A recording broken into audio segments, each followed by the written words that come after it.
KBS 열린 토론.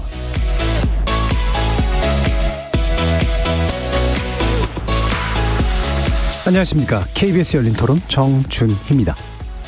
네, 저는 지금 송파구 삼전동에서 공인중개사로 일하고 있습니다. 아파트촌하고 좀 다르게 그래도 손님들은 있는데 이제 옛날보다는 좀 줄어든 상황이에요. 지금 전세 대출을 받느니 차라리 월세가 낫지 않을까 이렇게 돼서 지금 전세보다는 월세들이 더 나가고 있는 상황이에요. 수요보다 공급이 너무 많아가지고 그죠? 서울 일부 지역을 제한 나머지는 미분양 사태가 초래되잖아요. 정부 지책이 잘못됐다고 생각해요. 그게 도산되면 건설회사도 불도산이 될 거고 일관된 정책이 필요한 것 같아요. 그때 따라서 자꾸 바뀌니까 서민들은 못 따라가고 연끌한 그 사람은 지금 갈 곳이 없다고. 자가를 가진다는 게 요즘 힘든 것 같다는 생각이 들어서 대출을 낄 수밖에 없는 거고 서민들 입장에서는 돈 한 푼 한 푼 모아서 그 집을 사는 건데 점점 쉽지 않아진다는 사실이 체감이 되는 것 같아요. 서민들이 좀 더 접근성이 좋게 집을 사기 좋게 바꾸는 게 정부 측이 해야 되는 일이 아닌가. 부동산도 투자 상품 아닐까요?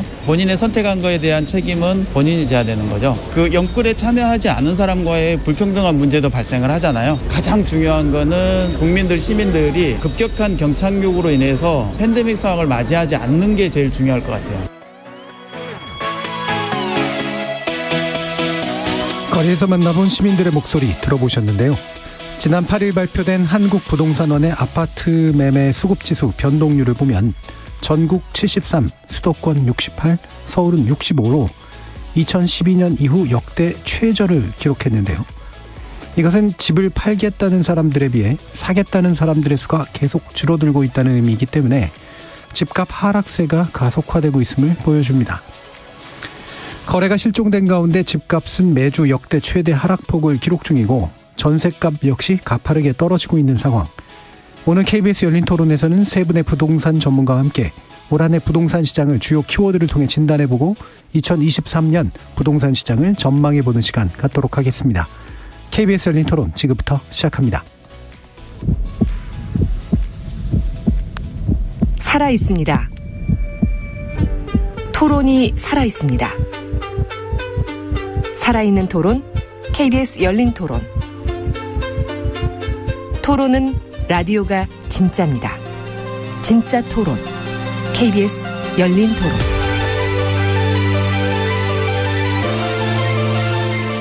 오늘 토론 함께해 주실 세 분의 전문가 소개해드리겠습니다.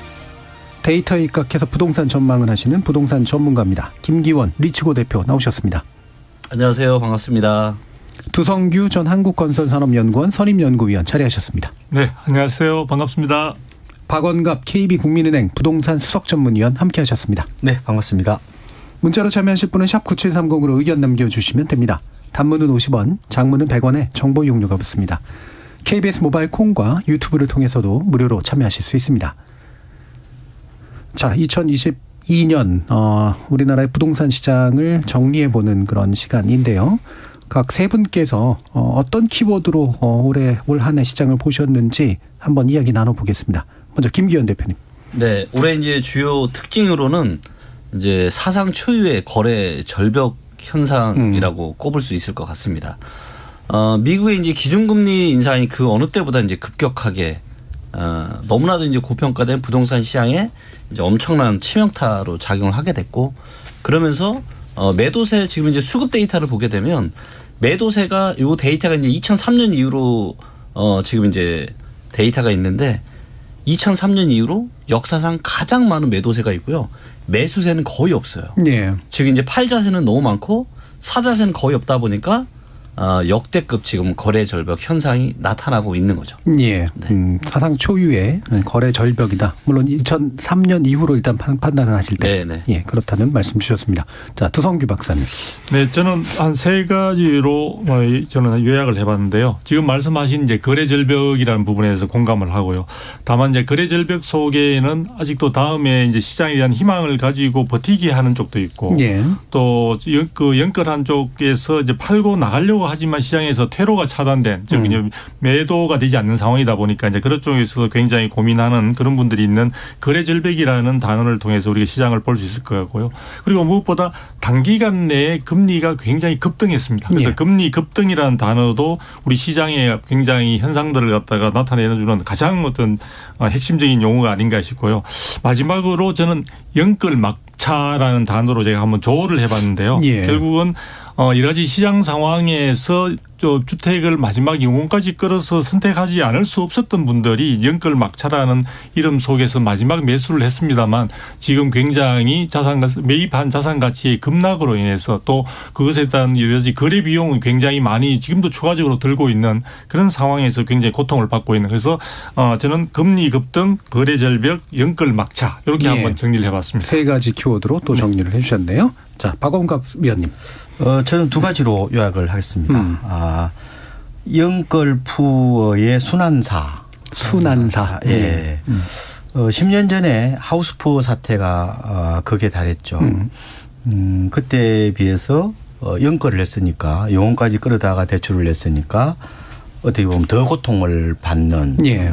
그런 측면. 그래서 그때에 비해서 이제 지금은 단순하게 하우스푸어가 아니라 영끌푸어라고 제가 이름을 지었고요. 그다음에 그때하고 지금하고 완전히 다른데 그때는 주로 강남을 중심으로 그다음에 재건축을 중심으로 대형 아파트가 거품이었고 그게 급락이 왔더만 지금은 오히려 비강남 예. 수도권부터 시작했죠. 그다음에 소형 그리고 신축에서 이번에 엄청나게 이제 가격이 부풀려졌고 이번에 급락을 주도하고 있다. 바로 예. 거기 속에서는 바로 매수의 주체가 2030 세대, MZ 세대의 어떤 영끌하고 맞물려 있고요.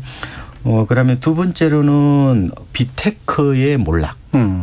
이제 영끌 시대 이게 이제 몰락했다고 볼 수 있는데 한동안에 이제 어떻게 보면 빚을 많이 내는 것은 일종의 나의 능력이다. 예. 뭐 비테크는 경제학의 기본이다. 그런 어떻게 보면 괴담 같죠. 지금 보면은 그런 얘기가 많이 나돌았는데 이번에 이제 금리가 급등하면서 빚의 무서움 이걸 갖다가 다시 한 번 더 깨닫게 된 뭐 계기가 아닌가 저는 이렇게 분석을 해보고 있습니다. 예. 그러니까 2008년 정도 시점하고 비교해 보셨을 때 하우스푸어와 영끌푸어라고 하는 새로운 종류의 2008년은 이제 글로벌 금융위기 때인데 그때하고 2012년하고 약간 이번에는 거의 뭐 결합된 형태라고 결합된 형태 될 것 같습니다. 알겠습니다.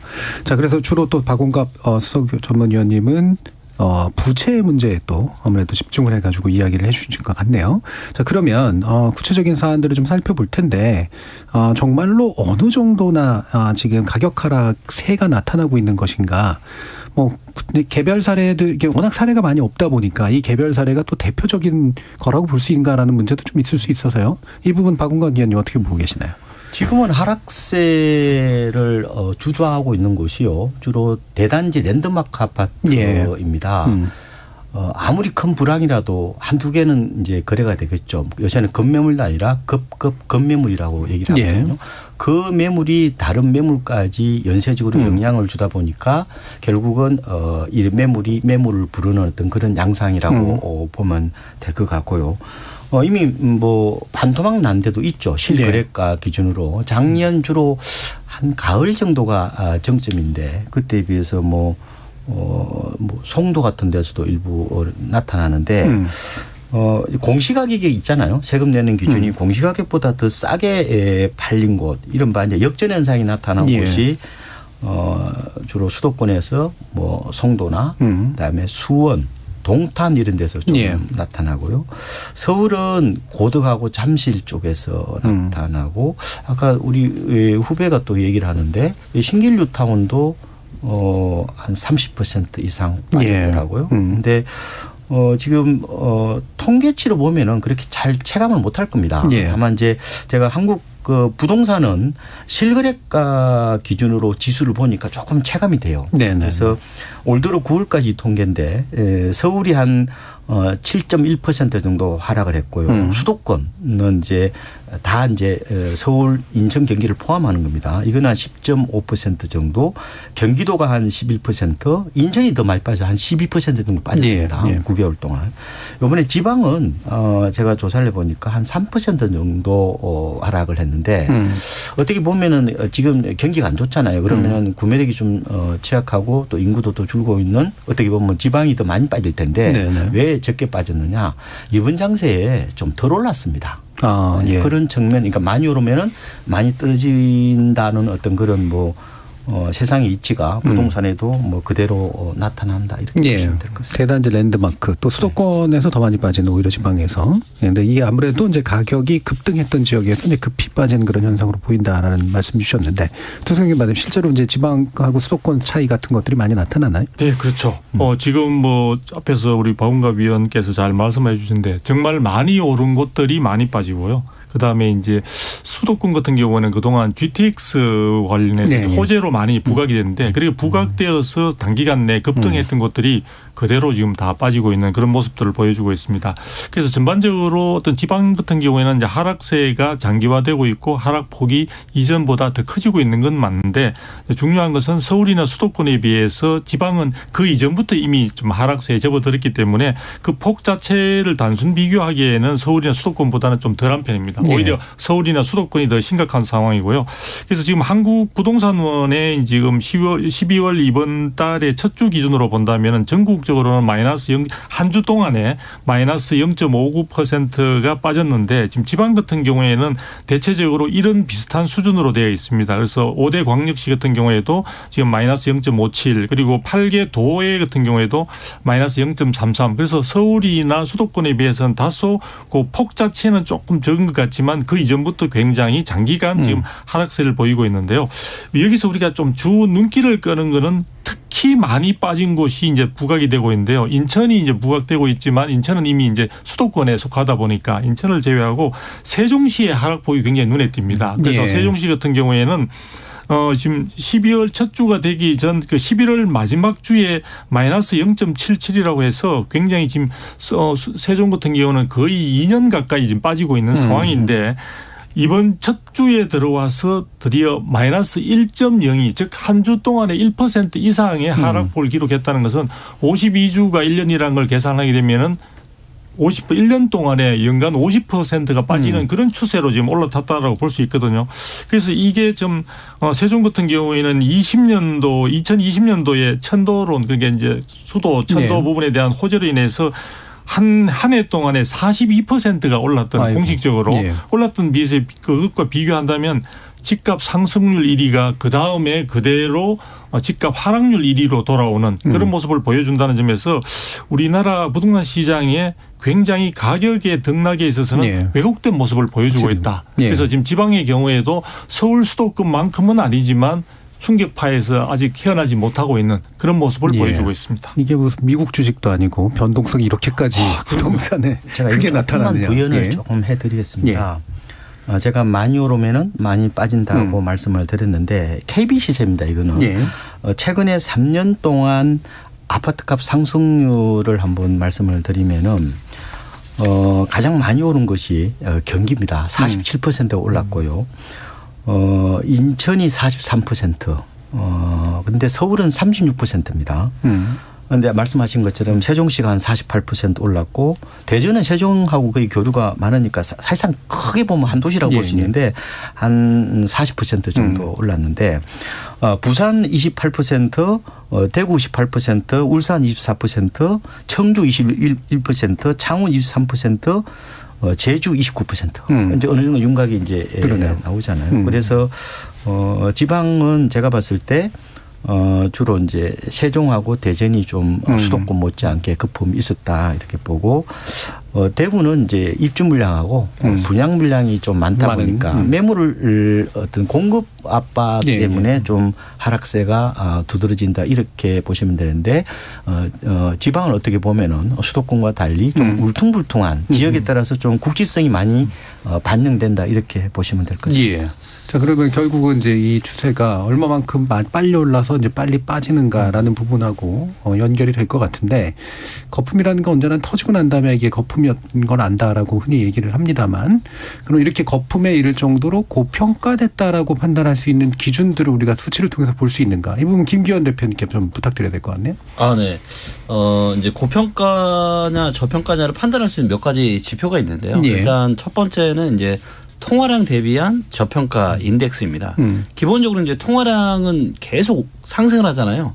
그렇기 때문에 이 통화량이 증가하는 속도만큼 아파트 부동산의 가격이 올라가는 게 이제 자연스러운 거죠. 예. 그런데 이제 2020년 코로나가 터지면서 유동성을 엄청나게 많이 풀었고 금리를 초저금리로 낮추고 거기에 임대차 3법까지 터지게 되면서 전세가가 급등했고 급등한 전세가 또다시 매매가를 밀어 올리면서 역사상 통화량 M2 통화량 대비해서 가장 아파트 시가총액이 가장 너무나도 많이 이제 고평가가 됐었고요. 예, 그러니까 통화량의 증가폭보다도 그 아파트의 증가폭이 더 컸다. 이런 그렇죠. 예. 네, 훨씬 더 심했던 거죠. 이런 현상이 이제 2007년, 8년에도 있었는데 그때보다도 훨씬 더 높은 수치를 이제 2020년 중순 2021년 여름까지 기록을 했었고요. 거기에 이제 또 굉장히 중요한 부분이 이제 주택 구매력 지수 데이터라고 하는 게 있습니다. 이게 뭐냐면 이제 대출 금리와 사람들의 소득, 집값이 들어가 있어요. 그래서 대부분은 이제 집은 인생에서 가장 큰 구매의사 결정이잖아요. 예. 그렇기 때문에 대출이 들어가고 그래서 내가 대출을 껴서 집을 사는데 내가 이자를 납입을 하잖아요. 이 이자에 대한 부담이 얼마나 큰지 작은지를 보여줘요. 예. 그렇기 때문에 이 주택 구매력 지수가 좋을 때 집을 사면 아주 좋은 거고 주택 구매력 지수가 안 좋을 때는 굉장히 위험한데 최근의 데이터가 이야기하는 건 뭐냐면 주택 구매력 지수가 거의 모든 지역이 역사상 최악입니다. 예. 즉 사람들이 집을 살 수 있는 여력 자체가 거의 없다라는 거죠. 네, 그래서 이제 이런 부분들 때문에 지금의 이제 부동산 시장이 이런 하락이 올 거라고 전망을 한 바가 있고요. 예. 그리고 지금 거품이 빠지고 있지만 그럼에도 불구하고 여전히 아직도 거품이 껴 있는 상태입니다. 예. 그런데 이 기준이 이제 지표로서 참 의미가 있다면 네. 막 올라갈 때 이건 더 이상 이게 오를 수 있는 상태가 아니야라고 얘기해 주면 제일 좋고 네. 떨어지고 막 이럴 때 맞아요. 어느 정도 가면 이건 이제 올라갈 수밖에 그렇죠. 없어라고 말할 수 있으면 좋은데 네. 이게 이제 실질적으로 그런 선행적으로 판단할 수 있는 그런 지표가 있습니다. 예. 이게 뭐냐면 이제 저는 이제 이 부동산 시장은 이제 빅데이터나 인공지능으로 이렇게 해서 예. 분석이랑 전망을 하고 있는데 그 지역의 부동산 가격에 영향을 미치는 굉장히 많은 데이터들이 있거든요. 이 데이터들을 인공지능 믹서기에 갈아 넣어서 하나의 점수로 뽑아낸 인덱스가 있어요. 예. 이게 이제 뭐냐면 이제 이 리치고 투자 점수라고 하는 겁니다. 네. 그래서 이 투자 점수가 70점이 넘을 때 그 지역의 점수가 70점 넘을 때 내 집 마련을 하면은 어떻게 보면 무릎 밑에서 사는 거고요. 그 다음에 이제 이 투자 점수가 55점 밑으로 떨어질 때 매수하는 거는 이제 어깨 위에서 사는 거죠. 예. 그렇기 때문에 이런 투자 점수를 좀 지역마다 다 다르니까 참고를 하시면 상당히 도움이 많이 되실 거라고 생각합니다. 예. 이게 뭐 지금 딱 듣기에 되게 매력적이긴 한데요. 네. 이게 뭐 어떻게 과학적으로 실제로 실증되는가 이 다 부분은 검증은 다 예. 했고요. 예. 네, 아주 뭐. 알겠습니다. 예. 자, 그러면, 지금 현재 또 이제 진행되고 있는 사항들 가지고 또 얘기를 나눠볼 텐데요. 지금 이제 둔촌주공 얘기가 이제 보통 많이 나오죠. 이게 뭐 결국은 채우긴 채웠습니다만, 네. 즉 미달은 아닙니다만, 생각만큼 많이 청약한 게 아니더라라고 하는 얘기가 나오면서 이게 이제 결국은 이 부동산 분양 시장의 지표를 보여주는 거 아니냐 이런 얘기를 하는데요. 두승경 박사님 실제로 그렇게 판단하시나요? 그렇죠. 둔촌주공은 예상과 시장에서 기대했던 것보다는 굉장히 많이 못 미친다라는 그런 평가가 대부분인 것 같고요. 제가 보기에도 이제 그런 점들이 있는 것 같습니다. 시장에 있어서는 아무래도 이제 여러 가지 투자 심리라든지 그다음에 세금과 같은 그 금리 문제, 그다음에 현재 정부가 바뀌었습니다만 문재인 정부 시절의 규제는 상당 부분이 여전히 유지되고 있는 이런 부분들이 이제 복합적으로 작용을 하는데요. 둔촌주공 자체 내에서도 여러 가지 이제 분양가 상한제 적용을 갖다 회피하기 위한 분양가 책정 과정에서 여러 가지 이제 갈등과 여러 문제들이 있다 보니까 그런 부분들도 이제 반영이 된 것 같습니다. 그런데 어쨌든 둔촌주공 청약 결과가 시사하는 바는 첫 번째로는 아까 제가 조금 전에 말씀드린 바와 같이 수요 심리가 대단히 위축이 됐다. 네. 그래서 이제 그것을 말해주는 것 자체가 이 청약 이전에 아마도 상당 부분이 또 대출이 되지 않는 그런 평행이 있었습니다. 일부 평행에 대출이 되지 않는 그런 부분이 있었는데 그럼에도 불구하고 대기 매수세가 아마도 대출과 상관없이 한 10만 명 정도가 대기하고 있으니까 그런 부분들이 둔촌주공의 청약 경쟁률을 어느 정도 받쳐줄 것이다라고 했는데 예상과는 전혀 다르게 나타났습니다. 그래서 10만 명이 있었다고 하는데도 불구하고 지금 볼 때 경쟁률은 뭐 거의 한 4대 1도 잘 안 되는 그런 상황이 됐죠. 그리고 제가 볼 때는 이제 일부 평형에 있어서 아까 중도금 대출이 되지 못한다는 부분도 아무래도 심리적으로 위축이 된 데다가 실수요자들 가운데는 대출이 되지 않을 경우에 사실 청약할 수 있는 대열에 참석하기가 쉽지 않은 상황이다 보니까 그런 부분도 영향을 미친 것 같고요. 또 한편에서는 분양가 자체가 조금 높게 되지 않았나. 네. 그러니까 전반적으로 이제 분양가로 해서 문제가 불거졌지만 그 인근에 지금 오늘 기준으로 해서 보면 다음 주에 분양 예정인 길동에 모 단지가 있습니다. 제가 이름을 밝히는 거는 좀 방송에서 적절한지 몰라서 제가 생략을 하겠습니다만 다음 주에 한데 그 경우에 있어서는 전체적으로 분양가 자체가 대출할 수 있는 가능 범위로 다 들어옵니다. 그럼에도 불구하고 둔촌주공과 같은 강동구인데 교통 여건은 조금 부족합니다만 지금 분양가가 평당 약 한 900만 원 정도 싼 것으로 그렇게 나오고 있기 때문에 다음 주에 하여튼 결과를 봐야 되겠지만 이 분양가 부분에 있어서 둔촌주공은 자유롭지 못하다는 그런 측면들이 있는 것 같습니다. 그리고 전반적으로 지금 아직 여러 가지 정부가 바뀌었지만 제가 생각할 때는 현재 청약 제도 자체가 실수요 중심으로 여전히 되어 있고 가점제 중심으로 되어 있고 그다음에 당첨이 된 경우에 있어서 2년간 실거주에다 8년간 보유해야 된다는 이런 것들이 전반적으로 금리 시장의 향방을 알 수 없는 가운데 청약자들의 마음을 상당히 무겁게 하지 않았나. 그래서 아마도 청약에 참여하는 부분에 있어서는 좀 주춤거리는 그런 역할들을 한 것으로 보여집니다. 예, 물론 이제 말씀 주신 것처럼 이게 도대체 어떤 요인들이 이제 이거에 영향을 미쳤는가를 보는 건 참 여러 가지가 있어서 현재로서는 판단하기 좀 어렵긴 하겠습니다만 박의원 의원님. 제가 한번 분석을 드리면 소비자 입장에서 한번 생각을 해보면요. 과거보다 가격의 어떤 민감도가 굉장히 높아졌다는 겁니다. 이런 거거든요. 그러니까 옛날에 이제 중도금 대출 금리가 2% 할 때는 뭐 큰 부담 없었지만 지금은 뭐 6% 7% 내야 되니까 그러면 나중에 계약부터 이제 그 실물을 인도받는 어떤 그런 잔금까지 이자 비용이 더 많이 늘잖아요. 그러면은 분양가를 더 할인해 달라고 소비자들은 요구할 수도 있다. 이렇게 보는 거고요.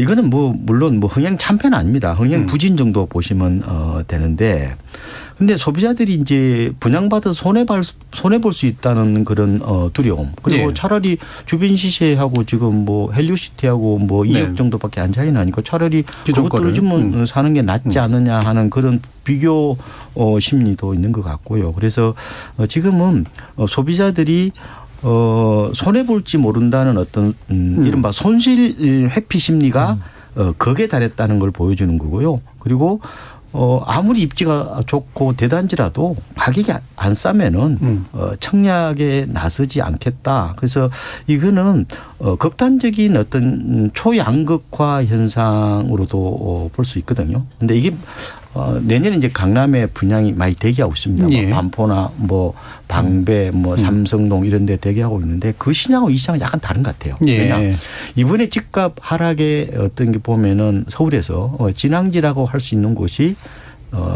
동남권 그죠? 주로 이제 뭐 송파나 강동 지역이거든요. 그러니까 그 지역이 집값이 확 빠지다 보니까 아무래도 소비자들이 더 예민하게 시장 흐름을 받아들인 것 같은데 어쨌든 앞으로 극단적인 옥석 가리기 현상들이 좀 나타나지 않을까 이렇게 보고 있습니다. 그 옥석 가리기는 또한 여러 가지가 있을 것 같은데 이게 흔히 말하는 이제 사치제냐 아니면 그냥 일반 소비제냐 이런 정도의 차이 정도라고도 보시나요? 주변 시세하고 비교를 주변 시세 네, 측면에서 그렇죠. 예. 지금 강남은 여전히 시 차이가 좀 나고 있거든요. 예. 물론 그러니까 강남 핵심단지 같은 경우는 딴 데보다 확실히 싼 분양이다라고 느낄 수 있다는 거죠. 느끼겠죠. 예. 물론 이제 집값이 더 떨어진다면 판단 기준이 달라질 수 있지만 현재까지는 뭐 그런 상황이라고 보시면 되겠습니다. 알겠습니다. 이 부분에 대해서 혹시 또 김 대표님 어떤 생각이십니까? 네, 이제 가장 큰 이유는 이제 아파트 가격이 급락을 하고 있기 때문이고요. 네. 지금 이제 송파구의 대단지들 위주로 보게 되면 지난 1년 동안 이제 지금 이제 거래가 많지 않기 때문에 제일 정확한 건 호가 데이터를 보는 게 정확하거든요. 근데 지금 호가 데이터를 보게 되면 작게는 20에서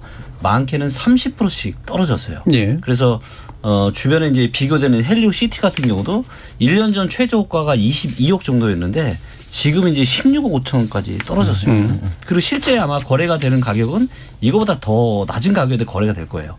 근데 이제 둔촌주공이 이제 13억 옵션까지 하게 되면 14억 정도. 이제 얼마 차이가 안 나는 거죠. 근데 불과 1년 만에 이렇게 떨어졌는데 둔촌주공은 2025년 초에 입주를 하거든요. 예. 그렇기 때문에 아직도 2년이 넘는 그런 기간들이 남아 있잖아요. 근데 이 2년 동안 금리가 어떻게 될지, 집값이 얼마나 더 떨어질지 그 누구도 사실은 장담할 수 없는 굉장히 불안불안한 시장이기 때문에 아마 많은 분들이 이 청약을 하고 이런 것들을 이제 주저주저 했을 것 같고요.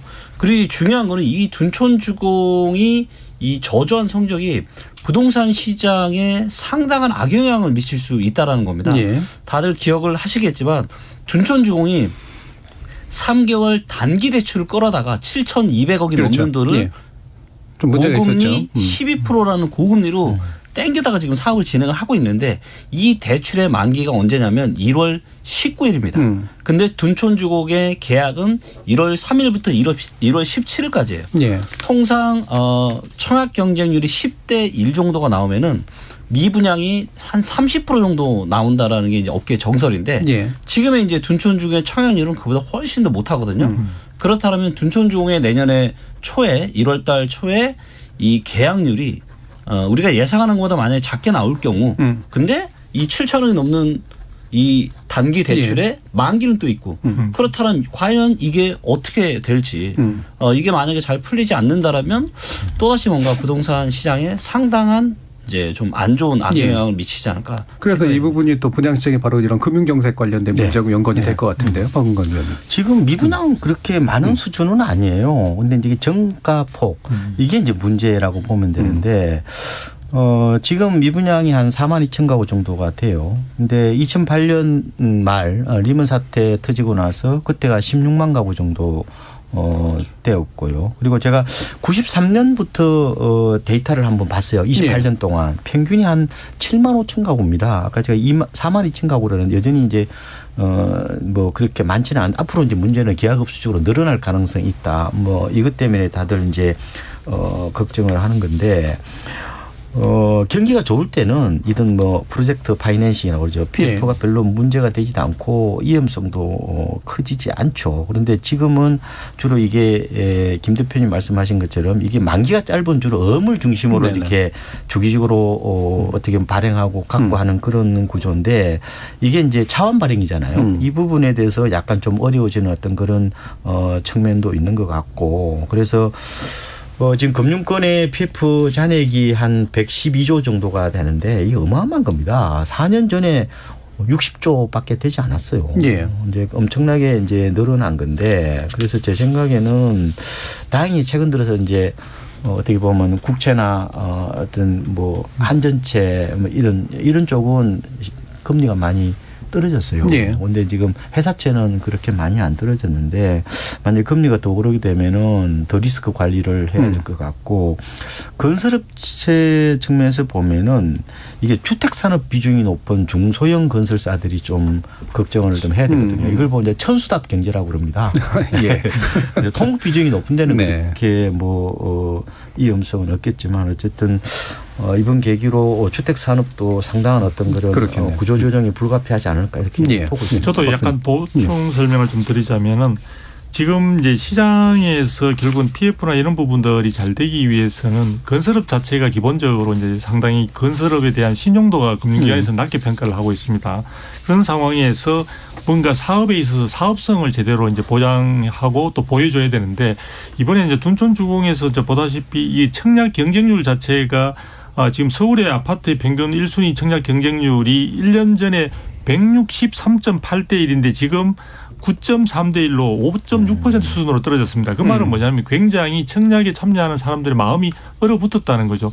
얼어붙었고 청약 시장이 이렇게 지금 둔촌주공 사태처럼 상당히 위축되는 모습을 보여주게 되면 금융권에서 여러 가지 아니면 자금을 대는 쪽에서 생각할 때 사업성에 대한 굉장히 어두운 전망들을 하게 될 것이고요. 그렇죠. 그런 부분들에 있어서 실질적으로 건설업체가 그 해당되는 현장을 제대로 잘 해나갈 수 있느냐 여부와 상관없이 전반적으로 수요자들의 마음이 얼어붙은 것처럼 아마 금융권도 상당히 건설업에 대해서는 자금 대출이라든지 PF를 일으키는 데 있어서 부정적인 그런 부분들을 많이 보여주지 않을까 싶습니다. 그리고 아까 미분양 물량과 관련해서 말씀을 하셨는데 그때 공식적으로 최대 우리 최악의 상황일 때 한 16만 호라고 이야기를 했지만 그 당시 제가 이제 건설업에 관련되는 연구를 하면서 보게 되면 실질적으로는 20만 원을 넘었다는 얘기가 있습니다. 그래서 이제 지자체에 신고를 해야 되는 물량들이 그렇다 보니까 그런데 우리가 미분양에서 대부분 아까 이제 굉장히 우리 평균적으로 한 7만 5천 호 정도를 말씀하셨는데 우리 건설업계 쪽에서는 6만 호 선을 한 6만 호 정도를 마지노선으로 대충 생각을 하고 있습니다. 그런데 현재 사실 미분양이 4만 5천 호를 이미 넘어섰습니다. 그런데 중요한 거는 두 가지인데 하나는 단기간 내에 미분양 물량이 급증하고 있다는 겁니다. 이게 굉장히 짧은 시간 내에 급증하고 있다는 거고 그다음에 아직은 이게 현재화되고 있지 않지만 중공후 미분양이라고 해서 우리가 최대 악성 미분양이라고 하는데 그런 부분들이 앞으로 얼마나 출현하느냐 이런 부분들이 결국은 되돌아가서 이 건설업에 관련되는 현장마다의 사업성을 더욱더 어둡게 전망하게 만들고 그런 부분들이 아마 PF와 관련해서는 이후의 사업들을 더욱더 힘들게 만드는 요인으로 작용하지 않을까 싶습니다. 예. 그럼 이 부분하고 연관해서 1부 마치기 전에 2부분까지 얘기하면 좋을 것 같은데요. 결국은 이제 분양시장에서의 문제 그리고 미분양 물량 그리고 금융적인 어떤 압박 이런 게 겹치면 과연 이제 재건축 시장은 어떻게 될 것인가라는 쪽인데 규제는 풀고 있고 안전재단 문제부터 시작해서요. 규제는 풀어줘도 실제로 재건축이 원활하게 진행이 될까? 돈을 끌어모아서 사람들의 수요를 창출하면서 뭔가를 할 수 있을까? 이런 궁금증이 있습니다. 어떻게 생각하시는지 김 대표님 말씀 주실까요? 네. 부동산 시장의 이제 하락기에 이제 데이터로 보게 됐을 때 부동산 시장의 하락기에 가장 많이 하락한 아파트의 유형은 재건축 아파트입니다. 왜냐하면 이제 재건축이라는 거는 결국에는 땅을 담보로 해서 대출을 끌어다가 새 아파트를 짓는 사업을 하는 거잖아요. 근데 지금처럼 이제 금리가 올라가고 부동산 가격이 떨어지게 되면 사업성이 급속도로 안 좋아지거든요. 그렇기 때문에 새 아파트를 짓기가 힘든 거죠.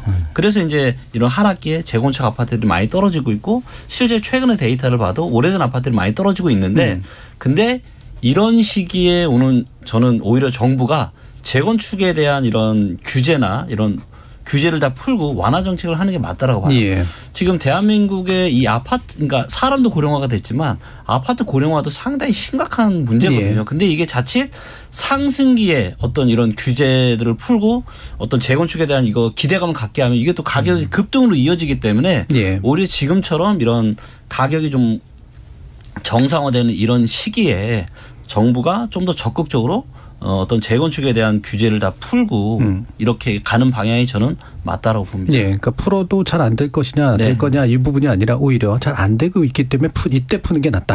도 박사님. 저는 이제 이 재건축은 우리가 또 다른 성격이 좀 있는데요. 일반적인 분양 시장을 지금까지 이야기했습니다만 분양 시장 같은 경우는 당장에 있어서 이미 사업이 현재화 많이 된 상태죠. 그런데 재건축 사업 같은 경우에는 대부분 이제 전체적인 사업의 기간을 사업 기간을 한 10년 정도로 잡는다고 본다면은 이게 금리 지금의 부동산 시장이 금리 급등으로 인해서 여러 가지 결과가 초래되고 있는 것과 비교할 때 재건축 사업은 다소 지금 금리 변동 상황과는 좀 떨어져 있는 그런 성격이 있지 않나 싶은 생각이 들기 때문에 아마도 재건축 사업의 성패 여부나 추진의 어떤 그런 부분들은 시장 변동에 상대적으로는 좀 영향을 덜 받지 않을까 싶고요. 그 부분과 관련해서 재건축에서는 오히려 지금 정부가 많이 규제를 풀고 있는데 시장의 기대 즉 규제 완화에 대한 기대 수준과는 다소 조금 동떨어지는 느낌이 있다. 예를 들면은 지금 분양가 상한제 부분도 많은 부분들을 했습니다만 아마 시장에서 기대하는 바는 민간 택지의 경우, 즉 재건축 단지가 대표가 되고 있는 그 민간 택지의 경우에는 분양가 상한제를 폐지를 해줬으면 하는 기대 수준까지 있는 것 같고, 그다음에 재건축 초과이익 환수에 관한 법률에 의해서 재초안에 대한 부분에 대해서도 어느 정도 부담을 줄여주는 기준들을 많이 변화시켰습니다. 그래서 재건축 이익 자체가 3천만 원 최소한에서 이제 1억으로 올린다든지 많이 완화를 했습니다만, 그럼에도 불구하고 이런 부분들을 우리가 재건축이 완료되었을 때 부담하는 게 맞느냐, 양도도 하지 않는 상황에서 미실현 이익에 대해서 부담을 하는 것이 맞느냐는 갈등이 좀 있는 것 같고요. 그리고 서울 같은 경우에는 그동안 35층으로 이제 제한되어 있는 층수 제한과 관련해서도 최근에 와서 이제 많은 완화 부분들이 지금 발표가 되고 있고 앞으로 그렇게 적용되겠습니다만, 적용을 받을 수 있는 대상지가 모든 재건축 단지가 다 대상이 되는 건 아니거든요. 그래서 그런 부분들이 필요한 어떤 호재로 나오는 것들조차도 조금 과대 포장되고 있는 측면들이 있기 때문에 이런 부분들에 대한 옥석 가리기 등을 통해서 재건축도 제가 보기에는 충분히 잘 될 수 있는 곳과 그렇지 않은 곳으로 상당히 양극화가 심화되는 쪽으로 갈 것이다. 그래서 시장이 어려우면, 환경이 어려우면 어려울수록 재건축의 경우에는 장기적인 사업이다 보니까 더욱더 사업성과 또 이런 부분들에 대한 많은 뭐 소유자나 주민이나 혹은 일반인들의 평가나 이런 것들이 더욱더 냉철하게 진행되지 않을까 싶습니다. 예. 그래서 시장은, 그러니까 재건축 시장 자체도 이제 역시 옥석이 가려지는 그런 게 나타날 거고, 아직 미진한 층수 제한이라든가 재초한 문제, 그리고 분양가 상한제 문제도 좀 더 정비하는 게 맞는 것 같다, 이렇게 보시네요. 예, 박원갑 위원님. 원래 개발은 가격의 우상향에 대한 어떤 기대가 커야 이게 그렇죠. 빨라지는 거지 않습니까? 근데 지금 우하향할 것이라는 어떤 그런 우려가 큰 상황에서는 그렇게 재건축 사업 자체가 크게 속도를 내기는 어렵죠. 그리고 아까 그림들도 예. 말씀하셨는데, 일단 이번에 그 재건축의 첫 관문이 안전진단이잖아요. 이게 구조 안전성 가중치가 문제였는데 그걸 50에서 30%로 낮추면서 아마 단지들이 행정적인 절차는 밟을 겁니다. 예. 그렇게 할 수 있는데, 문제는 이게 최종 관문이 이제 재초안이 걸려 있기 때문에 일정 정도까지는 가겠지만 그 이후에는 계속해서 멈춰 있을 수밖에 없는 그런 측면은 있는 것 같고요. 그리고 이번에 시장을 보면요, 과거하고 완전히 다른 게 우리가 참여정부 때나 이때는 재건축을 중심으로 집값이 폭등을 했잖아요. 예. 근데 이번 상승기 때는 시장의 주축이 MZ세대란 말이에요. MZ세대는 재건축에 들어가 살라는 그런 경향보다는 완공되면 들어가 살겠다. 네. 새 집에 대한 어떤 그런 선호가 굉장히 강한 세대입니다. 네. 오래 기다릴 수 없다. 네. 그래서 MZ세대들이 재건축에 갭 투자를 거의 안 했습니다. 예. 그러다 보니까 이번에 일반 아파트에 비해서 신축에 비해서 덜 올랐어요.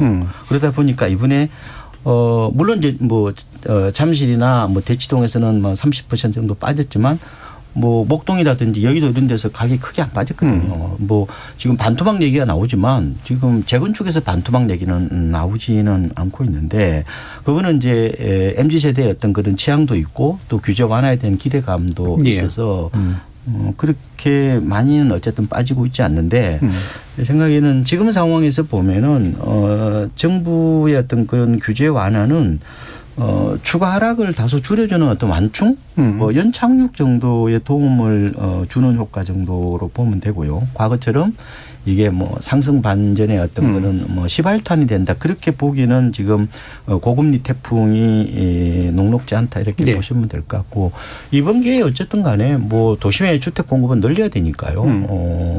그걸 뭐 규제를 합리적으로 완화하는 것은 뭐 그는 국민 정서와 더 맞다고 보는데, 다만 이제 재초안을 어떻게 할 거냐.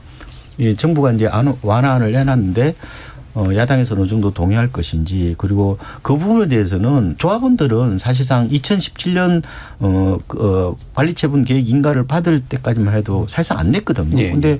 뭐 거의 뭐 4년 만에 갑자기 내라고 그러니까 조합원들은 사실상 완화보다 폐지나 유예를 요구할 겁니다. 예. 또 근데 국민들 입장에서는 약간 뭐 이익이 생기면 내야 되는 게 아니냐, 그런 예. 어떤 시각차가 있어서 아마 국회 통과 과정에서 여러 가지 그런 아마 국민적 여론 수렴 과정 그런 걸 좀 찾아야 되지 않을까, 이렇게 생각을 해보고 있습니다. 예. 규제 완화 부분에 대해서는 뭐 어느 정도 시장 충격을 그러니까 시장이 과하게 떨어지는 것 정도를 막아주는 완충 정도 역할을 보신 거고요. 제초안처럼 이렇게 좀 가치가 충돌하는 부분은 아마 좀 더 시간을 두고 합의가 이루어져야 되지 않을까 이렇게 짐작을 해주셨습니다. 자, 일부 동안 현재 상황들이 어땠는지를 주로 짚어봤는데요. 청취자 문자 들어보고요. 이어지는 2부에서 이후의 전망에 관련된 이야기들을 좀 더 나눠보도록 하겠습니다. 정의진 문자 캐스터. 네, 지금까지 여러분이 보내주신 문자들 소개합니다. 조정우님, 집값 폭락, 투기 목적으로 대출 끼고 집을 산 사람들로선 큰 악재겠지만 실주거를 위해 집 산 사람들은 상대적으로 충격이 덜하지 않을까요? 유튜브 청취자 기영님, 부동산이 한국인 삶의 전부인가요? 집값이 오르면 올랐다고, 떨어지면 떨어졌다고 온통 그 얘기뿐이니 왜 이런 걸까요? 9803님, 작년 말에 영끌에서 집을 사야 하나 고민하다 말았는데 현 시점에선 다행이다 싶지만 또 이러다 갑자기 집값 폭등해서 나만 바보가 되는 게 아닌지 너무 혼란스럽습니다 라고 보내주셨고요. 해피탱고님, 월 90만 원이던 대출금 이자가 반년 사이에 180만 원으로 2배가 됐습니다. 월급 절반 이상을 이자 갚는 데 쓰다 보니 삶의 질이 뚝 떨어졌어요. 언제까지 이 상황이 이어질지 급매라도 해서 집을 팔아야 하는 게 아닌지 고민이 큽니다. 9982님, 영끌이다, 거래 절벽이다. 시골에서 전세 사는 사람으로선 꿈같은 이야기입니다. 현실감 없는 남의 나라 이야기 같아요. 앤프린세스님, 공급이 부족해서 집값 오른다고 분석하더니 요즘엔 미분양 사태를 우려하는 보도들이 많더라고요. 재건축 기준도 이번에 또 바뀌었는데 정권 바뀔 때마다 오락가락하는 부동산 정책 신뢰가 안 갑니다. 5823님, 소규모 공동주택, 서민들은 재테크 욕심 없습니다. 평화롭고 조용한 지역 주민들에게 재건축, 재개발하겠다면서 일상은 흔들지 말아주십시오. 이동생활 그만하고 싶네요 라고 보내주셨네요. 네, KBS 열린 토론. 이 시간은 영상으로도 생중계하고 있습니다. 유튜브에 들어가셔서 KBS 일라디오 또는 KBS 열린 토론을 검색하시면 지금 바로 토론하는 모습 보실 수 있습니다. 방송을 듣고 계신 여러분이 시민 노객입니다. 계속해서 청취자 여러분들의 날카로운 시선과 의견 보내주세요. 지금까지 문자캐스터 정의진이었습니다. 토론이 세상을 바꿀 수는 없습니다. 하지만 토론 없이 바꿀 수 있는 세상은 어디에도 없습니다.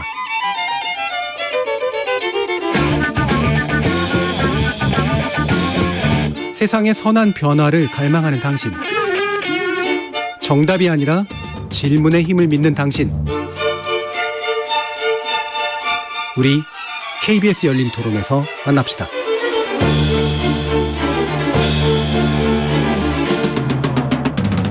KBS 열린 토론 2부에서는 두성규 전 한국건설산업연구원 선임연구위원, 박원갑 KB국민은행 부동산 수석전문위원, 김기원 리치고 대표 이렇게 세 분과 함께 부동산 시장 전망할 부분은 시간 갖도록 할 텐데요.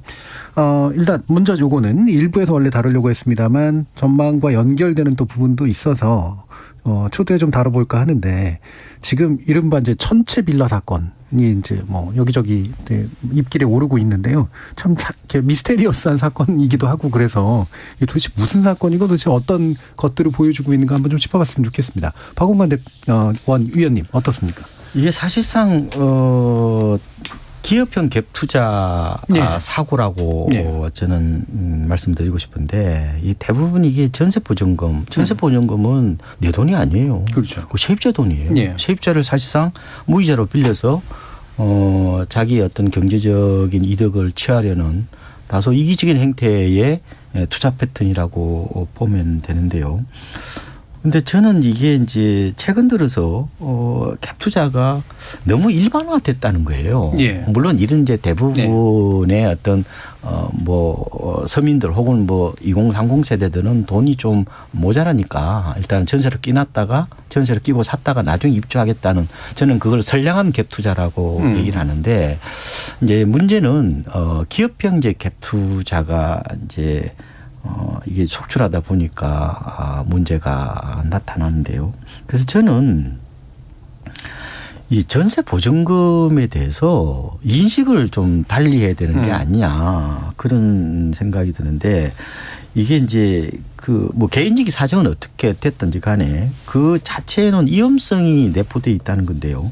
그러니까 사실상 이제 전세를 놓는다는 것은 세입자를 대상으로 2년짜리 채권이나 약속금을 발행하는 거란 말이에요. 그러면은 2년이 지나면은 공간 어쨌든 세입자는 공간을 비워주고 집주인은 채무를 상환해야 되는데 이 동시행 관계거든요. 근데 지금 역전세난이 결국 심화되다 보니까 이번에 사고가 터진 거 어떻게 보면은. 그런데 이게 대부분 집주인이 채무 불이행에서부터 나타나는 겁니다. 그래서 근데 문제는 집주인은 만기가 되면은 자신의 노력을 통해서 적극적으로 채무 상환을 해야 되는 게 맞잖아요. 아니면 부도가 나는 거니까.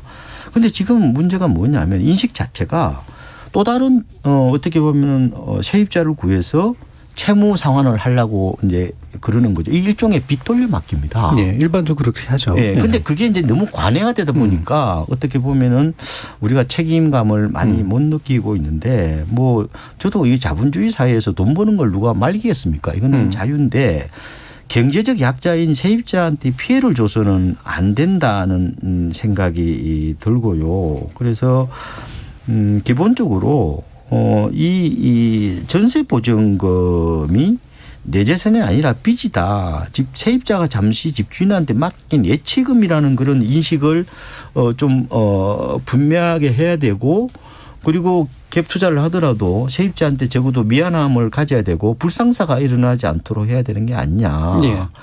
아니면은 지금요 이게 앞으로 이런 일이 깡통 전세라고 그러잖아요. 네.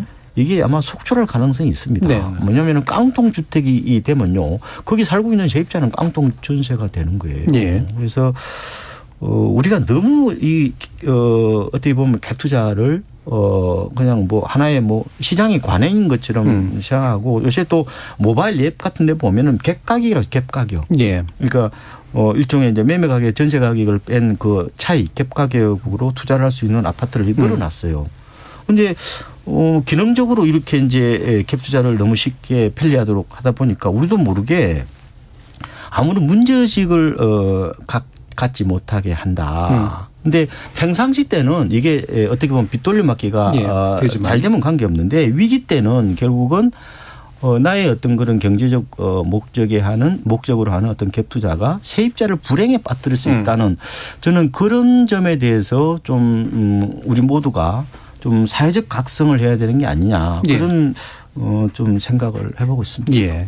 사실 이 부분이 이제 본원적으로 이거를 국가나 정부가 이제 이게 예방하거나 막아낼 수 있느냐 사실 이게 참 복잡한 문제긴 한데요. 그렇죠. 그것까지 다 들어가서 얘기하기 좀 어렵습니다만 말 그대로 깡통 전세 문제가 나왔으니까요.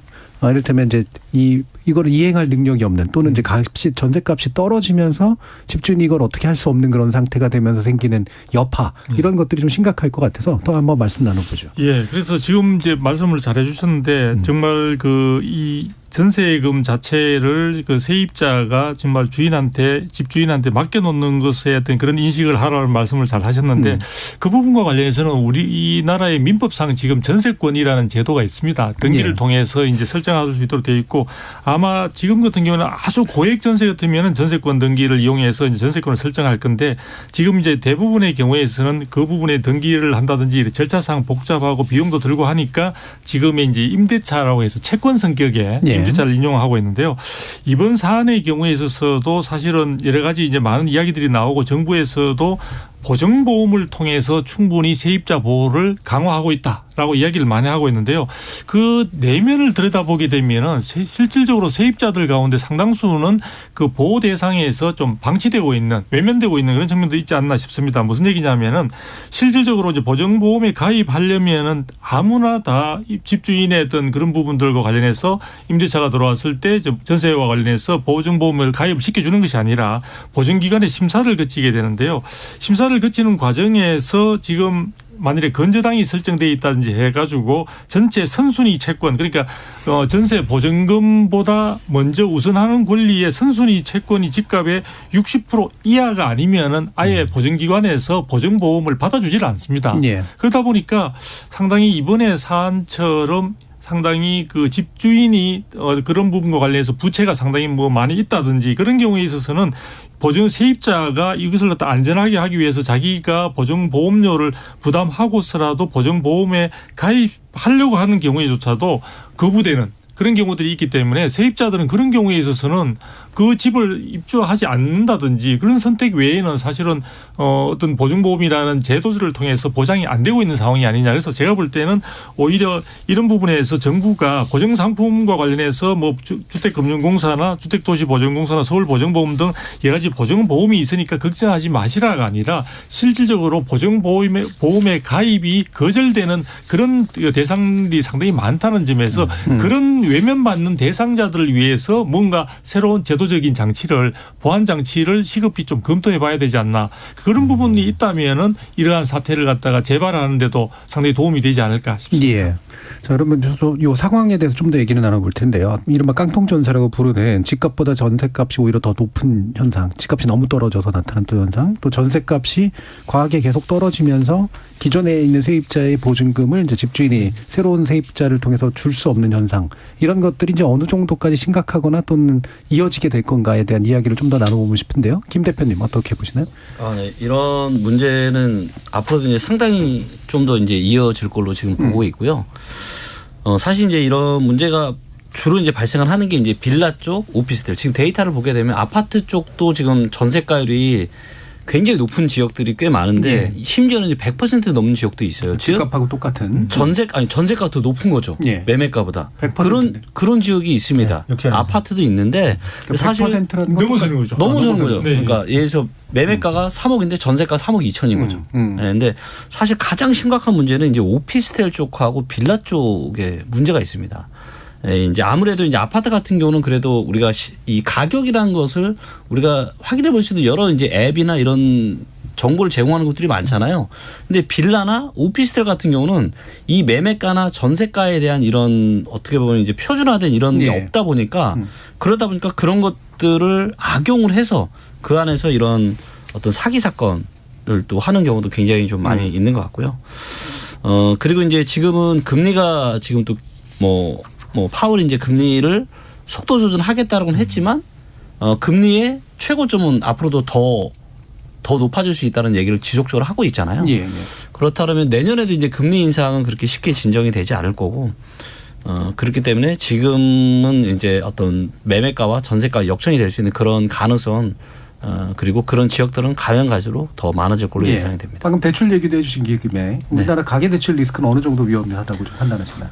네. 지금 이제 전세 빼고 이제 가계대출이 GDP 대비해서 지금 전 세계 3위예요. 네, 그만큼 높은데 만약에 전세까지 포함을 하게 되면 그러면 이제 GDP 대비해서 150%가 넘습니다. 그러니까 전 세계 그 어떤 나라랑도 비교도 안 될 정도로 월등히 높아요.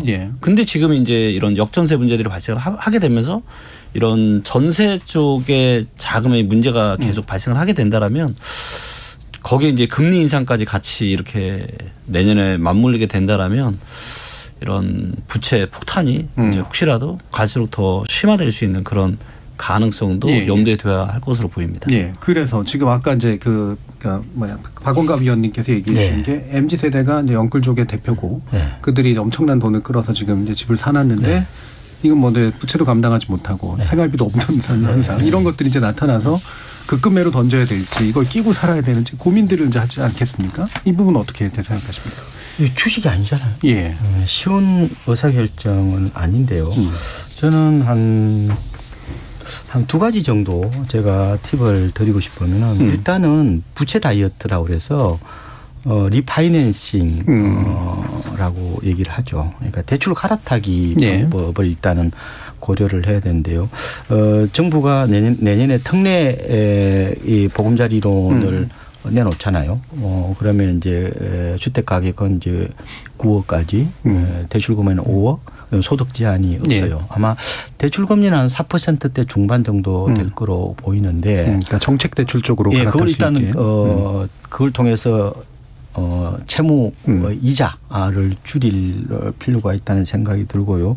그리고 내년 5월에 또 보면은 신용대출에 대해서도 고금리에서 저금리로 갈아타는 그 시스템이 개발됩니다. 그럼 내가 상황을 입력을 하면은 더 낮은 쪽으로 이렇게 갈아타고 그럼 종전 대출들은 이제 없어지게 되는 거죠. 주로 이제 뭐 마이너스 통장 같은 거, 카드론 이런 게 해당이 되는데 그렇게 해서 어쨌든 이자 부담을 줄여보는 거 하고요. 그거는 그러니까 정책 대출은 아니고 이제 비교해줘서 옮기는 걸 편하게 해주는 그런 걸 말씀하신 거죠. 웹사이트가 생길 것 같고요.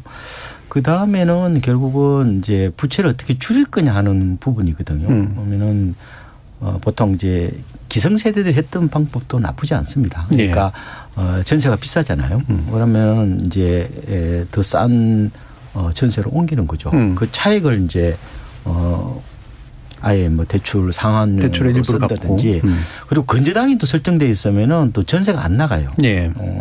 연끌했으니까. 그런데 이런 경우에는 월세 놓고 더 싼 월세로 이동할 필요도 있고요. 아니면은 사회 초년생인 경우에는 아예 저는 부모님 집으로 학과하는 것도 그리고 남은 돈으로 어쨌든 부채를 갚는 방법. 그래서 이게 이제 고금리가 언제까지 지속될지는 그게 너무 말이 많아가지고 알 수는 없어요. 그런데 우리는 항상 작은 가능성도 대비를 해야 되잖아요. 그러기 위해서는 지금으로 살 수 있는 방법은 일단은 대출 갈아타기, 그 다음에 부채 다이어트, 안 되면 나중에 이제 매각이나 그런 방법을 통해서 이번 고금리 사막을 어쨌든 슬기롭게 건너야 된다 이렇게 말씀드리고 싶습니다. 그러니까 최대한 대출 규모를 줄이고 또는 이자율 낮은 쪽을 선택하고 또는 이제 그 부담을 줄이기 위한 더 낮은 전세, 더 낮은 월세 정도를 활용하는 방법들.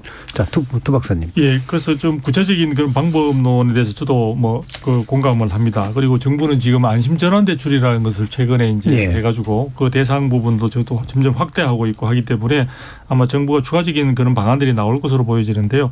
저는 그 부분과 함께 이제 사실 우리나라에 지금 이제 아까 우리 김 의원님께서도 말씀해 주셨지만 그 전세가율 부분에 있어서 우리 실질적으로 주택 시장에 있어서 절반 가까이가 이제 전월세로 들어가 있습니다. 그리고 우리 그렇기 때문에 이제 국민의 절반 가까이가 뭐 세입자의 어떤 형태로든 간에 세입자의 입장에 있는 경우들도 있게 되는데요.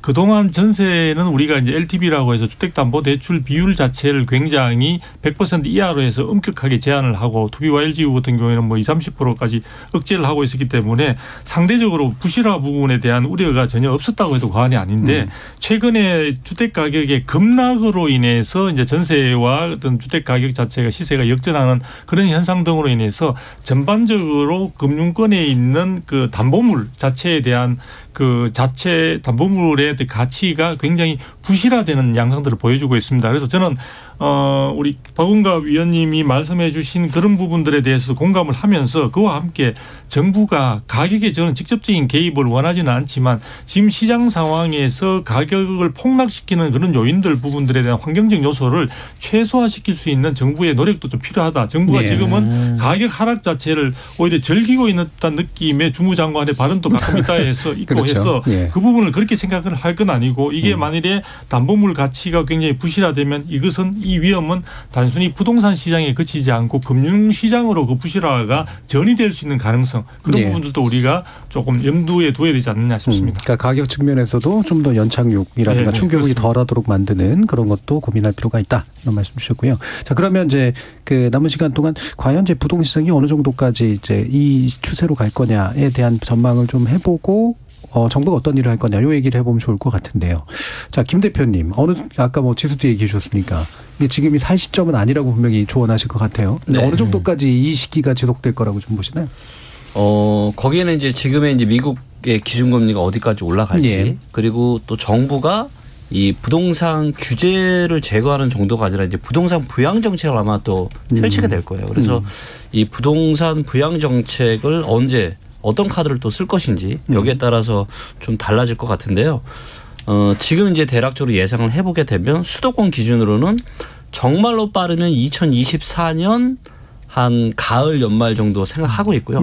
아마도 2025년 정도는 되어야 이 어떤 가격 어떤 이런 하락에 대한 이런 우려가 해소가 되고 그때서부터 이제 서서히 좀 기지개를 피는 그런 흐름이 나올 것으로 예상을 합니다. 그러니까 정책 변수나 금리 변수가 물론 중요하지만 한 2년 정도는 현재 추세가 지속될 것 같다. 두 박사님. 저는 그것보다는 조금 지금 듣고 있는 많은 청취자분들이 그나마 지금 되게 불안감과 예. 또 절망감에 많이 사로잡혀 있기 때문에 그보다는 조금 당겨질 수 있는 가능성이 있지 않을까. 물론 이 회복을 빠르게 할 수 있다는 것은 아니고요. 저는 내년 하반기쯤에 있어서 가게 되면은 지금 사실 공황 상태라고 해도 다름이 아닌 그런 심리적인 위축이나 불안감들로부터 조금은 벗어날 수 있는 환경이 조성되지 않을까 싶습니다. 그래서 미국의 금리 인상 문제도 있을 것 같고요. 그다음에 이제 내년 하반기부터는 2024년 우리가 봄에 이제 이루어질 총선에 대비해서 예. 여러 가지 이제 각 당별로 국민들의 여러 가지 불안감이나 이런 부분들을 해소시켜 줄 수 있는 부동산 시장에 대한 부분에 대해서도 정책적으로 어떻게 추진하겠다라는 이야기들이 많이 나올 것 같아요. 그래서 그런 부분들이 분양 시장부터 시작해서 조금 뭔가 어떤 온기가 감도는 그런 식으로 해서 저는 시작이 되지 않을까. 그래서 당장에 있어서 가격 반등은 쉽지 않을 것으로 보여집니다. 여러 가지 구조적 요인이 있기 때문에. 그렇지만 이 시장에서 심리적 회복만 된다면 사람들이 기대 심리를 갖게 되고 그렇게 된다면 시장의 가격이 약세로 있을지언정 시장이 지금과 같이 굉장히 왜곡되고 하락으로 해서 폭락하고 있는 이런 식의 어떤 상황들은 어느 정도 종식되지 않을까. 그래서 저는 내년 하반기 정도부터면 뭔가 희망을 좀 우리가 아주 미세하지만 희망을 찾을 수 있는 그런 요소들을 곳곳에서 찾을 수 있을 것 같다. 이렇게 예. 저는 전망하고 있습니다. 예. 뭐 희망이 이제 누구의 희망이냐 뭐 이런 문제도 있긴 있겠습니다만 그렇죠. 적어도 1년 정도 지나면 거래가 지금처럼 이렇게 비정상적으로 되는 상태는 아니게 될 거다. 예. 그때부터는 뭔가 이렇게 걸어도 좀 이어지면서 시장이 좀 정상화되는 그런 것들을 할 거다. 좀 이런 전망도 해주셨는데요. 박원갑 위원님은 어떠신가요? 지금 시장의 변수는 그동안에 금리가 전부였어요. 그런데 금리는 변수가 이제 아닙니다. 왜냐하면 내년에 1, 2월 달에 한 번 혹은 두 번 올리고 이제 더 이상 안 올린다는 게 대체적인 통설이잖아요. 지금 그게 중요한 게 아니라 내년에 이제 경기가 본격적으로 침체된다는 그렇죠. 거거든요. 네. 지금 통상적으로 보통 내년 경제 성장률을 1.8% 정도 보잖아요. 그런데 최근에 외국계 IB 말하자면 이제 투자은행에서 이제 설문조사를 했는데 그걸 대상으로 9개를 대상으로 보면 1.1%예요. 그런데 문제는 일본계의 한 정권사는 내년에 우리나라 경제 성장률이 역성장을 한다는 거예요. 마이너스 성장을 한다는 거예요. 그러면 상황이 달라져요. 일반적으로 부동산 시장은 실물 경기에 그렇게 민감하게 반응 안 합니다. 그런데 마이너스 성장을 하면요. 그건 반응한다. 이 펀드멘털이 흔들리기 때문에 2차 충격을 받는 거예요. 지금은 금리로 1차 충격을 받고 있는 거고 2차는 이제 실물 경기에 어떻게 보면 침체라고 볼 수 있는데 그건 아직은 모르죠. 그래서 전반적으로 봤을 때 지금 항상 이렇게 의사결정을 할 때는 저는 통설을 믿는 게 좋다고 봐요. 예. 여러 사람들이 얘기하는 공통분모가 중요한 건데 두 분이 말씀하시지만 대체적으로 한 이번 침체나 뭐 조정을 한 2, 3년 정도 봐요. 거기에 의사결정을 하시면 될 것 같고 두 가지 포인트만 제가 말씀을 드릴게요. 그런데 과연 금리가 그러면은 정상화할 거냐 이 부분인데 역시 이 얘기가 너무 다릅니다. 예. 그러니까 뭐 빠르게는 내년 8월부터 금리를 낮춘다는 얘기도 있고 그렇지 않다. 좀 비관적인 얘기를 하나 해드리면은 저희 KB 정권에 제가 겸직으로 있는데 최근에요. 전 세계 13개국을 대상으로 조사를 해봤는데 소비자 물가가 지금 지난달에 우리 5%거든요. 5%에서 2%로 떨어지는 기간이 10년 4개월 걸렸습니다. 평균이. 근데 최근에 좀 빨라지고 있긴 한데 어쨌든 제 생각에는 자칫 생각보다 고금리가 좀 오래 갈 수 있다 이런 가능성을 하나 얘기를 하는 거고요. 그래서 만약에 집을 사실 분들은 좀 급반등, V자 반등은 못 한다고 보고 그래서 뭐 급하게 할 건 없지만 좀 바닥을 확인하고 좀 접근하는 게 낫지 않을까 이렇게 보고요. 다만 꼭 체크해야 되실 거는 통계 지표하고 실거래가가 다릅니다. 예. 그래서 저희들이 이제 그 체감적으로 하우스포 사태가 집값이 낮았잖아요. 그때가 2012년 4분기입니다. 그런데 실제로 저희 KBC를 보면 언제부터 상승세로 돌아섰느냐 약 1년 1개월 뒤입니다. 통계적으로 2014년 1월 달부터 올라갔거든요. 그래서 항상 이제 여러분들께서 뭐 전문가들이나 아니면 뭐 연구기관에서 발표할 때 뭐 언제부터 바닥이다 그거는 통계 지표라는 거기 때문에 네. 그래서 저는 동네마다 다를 수 있기 때문에 너무 타이밍 하지 마시고 확인할 거 더 하고. 그러니까 프라이스 가격을 보고 판단하시는 게 좀 더 유리하지 않을까 예. 이렇게 보고 그러니까 실제 구체적인 이제 실거래 가격의 양상들을 그걸 보고 판단하는 게 훨씬 더 아마 음. 좀 저렴하게 집을 살 수 있는 기회가 아닌가 그렇게 생각해 보고 있습니다. 제가 잠깐 한마디만 예. 좀 말씀드리고 싶은 게 지금 이제 미국의 금리 인상으로 인해서 국내 금리가 올라가고 있는데 이 부분이 우리 부동산 시장에 왜 영향을 미치는가 하는 부분들에 대해서 단순히 이제 지금 금리 부분이 대출에 영향을 미치는 거로만 지금 많은 청취자분들이 예. 생각하고 있을 것 같아요. 그러니까 저는 두 가지라고 보는데 하나는 지금 물론 금리 인상의 여부, 동향 여부 자체가 대출 시장을 자극시켜서 서민들이나 이런 쪽에 있어서 주택 시장의 참여자들을 굉장히 여러 가지 의사결정하는 데 영향을 미친다고 봅니다.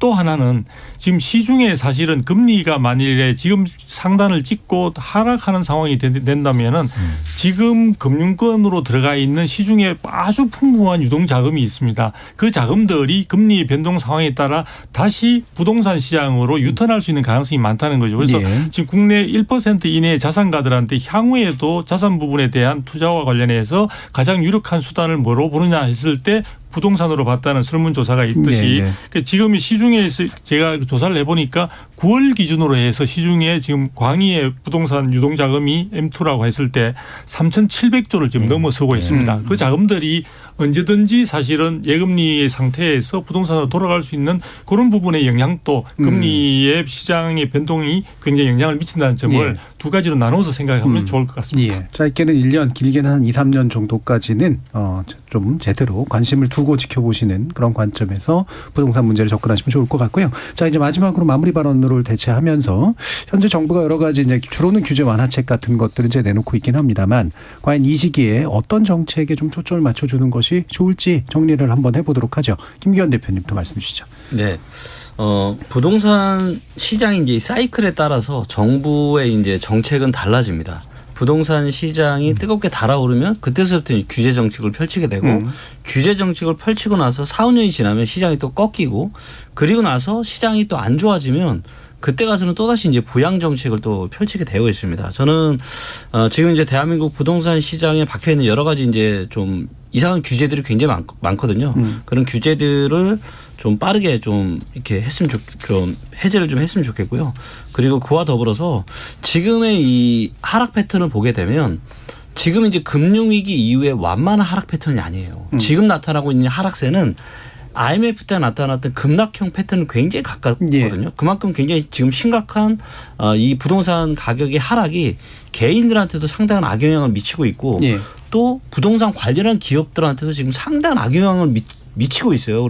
그런데 금리가 이제 내년에 더 올라갈 거기 때문에 지금 자칫 잘못했다가는 이런 것들이 이제 뭉쳐서 상당히 큰 위기를 저는 불러올 수도 있다고 생각을 하고 있기 때문에 정부에서 이런 예. 부분들을 좀 선제적으로 예. 발빠르게 좀 반영을 좀 해서 여러 가지 이제 부양 정책을 좀 펼쳤으면 좋겠고. 알겠습니다. 거기까지 네. 듣고요. 네, 박원갑 위원님. 결국은 시장이 극도로 패닉 상태가 되면은 집주인도 특히 대출 많이 내는 집주인도 고통스럽지만 세입자도 엄청 고통스럽습니다. 왜냐하면 요새는 전세 구할 때 다 대출을 내니까요. 근데 문제는 뭐 대출 이자는 그냥 내면 되겠는데 이게 깡통주택에 이어서 이제 깡통 전세, 그러니까 렌트 푸어 문제를 어떻게 할 거냐. 아까 지금 전세가 비율이 저희 KB 시세를 보면은 수도권 기준으로 아파트인데 62%예요. 이거는 리먼 사태 때 41%밖에 안 됐고 예. 하우스포가 절정에 달했던 그때에 비해서 그때 55%였으니까 너무 높아요. 그러니까 세입자가 주주인한테 돈을 많이 빌려줬다는 거예요. 그러니까 이번에는 어쨌든 깡통 전세 문제로 세입자가 많이 다칠 수 있기 때문에 어쨌든 이에 대한 어떤 다각적인 보호 장치라든지 아니면 또 부동산 연착륙 대책 이런 게 좀 서둘러서 나타나야 되지 않을까 이렇게 예. 보고 있습니다. 두 박사님 말씀. 예, 저는 부동산 시장의 연착륙에 대한 필요성은 모두가 다 공감하고 있는 바다 보니까 그 연착륙을 위해서 저는 더 이상 정부가 시장에 너무 개입을 과도하게 하는 규제 등을 통해서 과도하게 개입하는 부분들을 조금 최소화시키고 시장의 자율적 기능이 활성화되는 그런 정상화 부분을 먼저 선택을 해서 정부가 역점을 둬야 될 것 같고요. 그 다음에는 장기적인 측면에서 수급 균형을 통한 좀 시장이 안정적으로 갈 수 있는 가격 변동성을 최소화시키는 그런 쪽에 정부가 노력을 좀 했으면 좋겠습니다. 최근에는 저 부동산 시장의 양극화로 인해서 이게 단순한 시장의 문제, 경제적인 문제에서 정치 사회적인 문제로 지금 비화되고 있는 측면들이 있기 때문에 이러한 정책 추진 속에서 사회 갈등을 최소화시킬 수 있는 요인으로까지 확대시키는 그런 정부의 어느 때보다 세심한 노력이 필요한 것 같습니다. 네, 세 분의 말씀 잘 들었고요. 오늘 함께 수고해 주신 박원갑 위원님, 김미기현 대표님 그리고 두성규 박사님 세 분 모두 수고하셨습니다. 감사합니다. 감사합니다. 어제 온 눈과 오늘 닥쳐온 한파가 겹쳐서 지역에 따라서는 출퇴근에 어려움을 겪으신 분들도 있을 텐데요. 깊어지고 있는 겨울 고통스러운 분들 많으시겠죠. 갑자기 닥친 추위만큼이나 우리 부동산 시장이 이렇게 갑자기 얼어붙을 거라 예상하셨는지 모르겠습니다. 결국 부동산도 계절과 같아서 정부 정책이라는 건 이 날씨를 근본적으로 바꾸는 게 아니라 실내 온도를 조절하는 것 같은 의미가 있는 게 아닌가 싶은데요. 부디 얼어 죽거나 더워 죽는 이만 나타나지 않게는 바랄 따름입니다. 지금까지 KBS 열린 토론 정준이었습니다.